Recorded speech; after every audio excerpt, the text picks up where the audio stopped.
चवीला पहिल्यांदाच पनीर इंट्रोड्यूस करते आणि हॉनेस्टली न्यू फूड इंट्रोड्यूस करताना एक्साइटमेंट सोबतच थोडं टेन्शन पण असतं.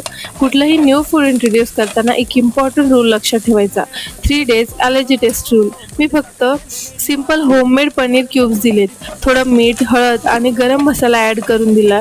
सुरुवातीला नेहमी स्मॉल क्वांटिटीमध्येच द्या आणि नवीन पदार्थ दिवसातून एकदाच द्या. नंतर पुढचे 2-3 दिवस बाळाला ऑब्झर्व करा. कुठे rash, vomiting, loose motion, gas, swelling किंवा ब्रीदिंग इश्यूज तर नाही ना, ते बघा. जर सगळं नॉर्मल असेल तर समजा बेबीला सूट झालंय, मग तुम्ही ग्रॅज्युअली क्वांटिटी वाढवू शकता. आणि प्रत्येक बाळ वेगळं असतं म्हणून कंपॅरिझन करू नका. माझं बाळ खात नाहीये, त्याला सूट होत नाहीये असा विचार करू नका.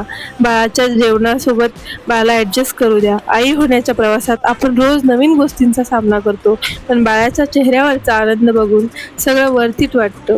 अशाच मदरहूड टिप्ससाठी फॉलो करा आणि मदरसोबत शेअर करा. छान छान.